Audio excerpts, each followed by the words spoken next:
Bonjour et bienvenue dans une autre vidéo. Alors n'oubliez pas le quiz à la fin de la leçon. C'est un test facile qui vous permettra de tester vos connaissances.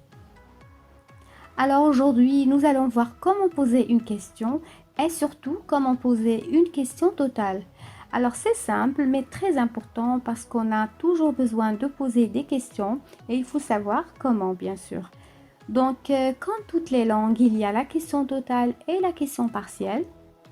Donc, aujourd'hui, on va laisser la question partielle pour une autre vidéo, mais on va mettre l'accent sur la question totale. Alors, qu'est-ce qu'une question totale?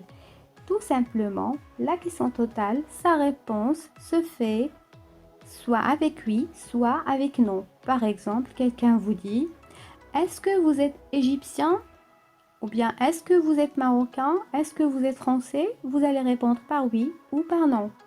Ou par téléphone, quelqu'un vous dit, est-ce que vous êtes à la maison? Vous allez répondre par oui ou par non. Alors, ce sont des questions totales. Alors, ce qu'il faut savoir, quelles sont les possibilités ou bien quels sont les moyens qu'on peut utiliser pour poser une question totale. Alors, vous avez la première possibilité, tu es belge? Alors, c'est une possibilité ou bien c'est un moyen qui est familier.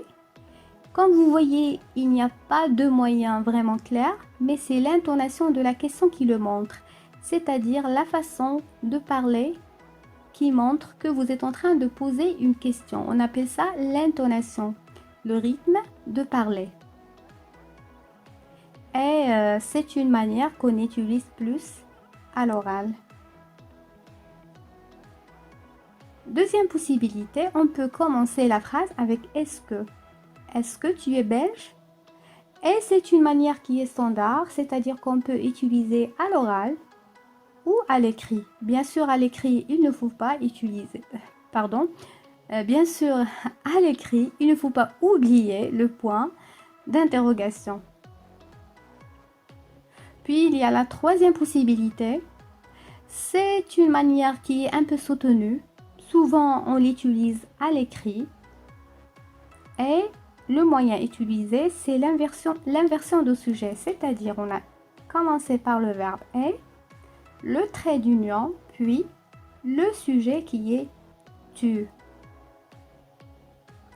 Donc, c'est pour cela on l'appelle sujet inversé ou bien inversion de sujet. Es-tu belge?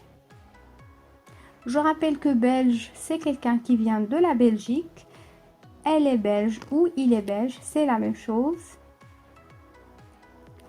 Et voilà, n'oubliez pas le quiz. J'espère que cette vidéo vous a été utile. Merci d'avoir suivi. À la prochaine.